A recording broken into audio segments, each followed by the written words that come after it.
nimmst 100 Grad Celsius aus deinem After, yeah. Oh Baby, du bist so aufgebläht, ich lass dich Nutte sein, yeah. Rap ist für den Arsch ist die größte Untertreibung, denn er war damals mehr als nur bewusst gewählte Kleidung.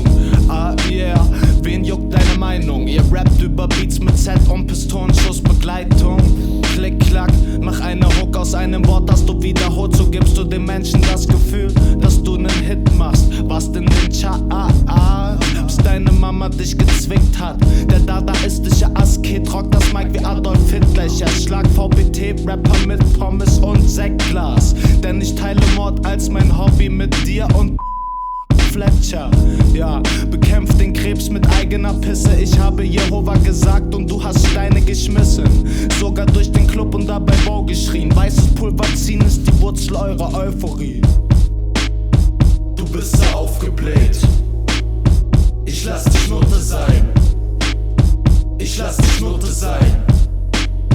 Ich lass dich laufen. Selbstbezeichnung Schauspieler, Kunst liegt dir im Blut. Für mich bist du nur ein weiterer Trottel mit nem Riesenhut. Alles muss perfekt sein, out of bed, 3 Tage Bad. Am Spargeltarz am Körper fett, heißt Futter wird halt aufgespart. Kleidung wird gut aufbewahrt, alles lupenrein. Dein Kämmerlein sagt deutlich aus, du musst ne Modehure sein. Französisches Frühstück heute mal nicht wie beim Casting. Zu viele von euch am Morgen sind ein Grund, dass ich verharzt bin. Bis auf weiteres im leuchtenden Turm und wende meine Augen ab vom sich windenden Wurm.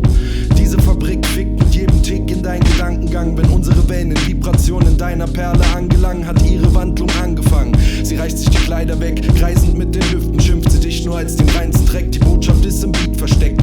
Es mag zwar komisch klingen, aus dummer Wacko Scheiße wird ganz sicherlich kein Schmetterling.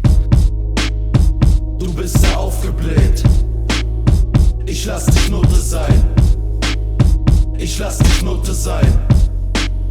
Ich lass dich laufen. Du bist die neue Erntekönigin. Ich kippe Kerosin mit seinem Messbecher in deinen Mähdrecher. Deine Schwester ist eine Sichel mit Pickeln auf der Lippe. Das Habitat bleibt dir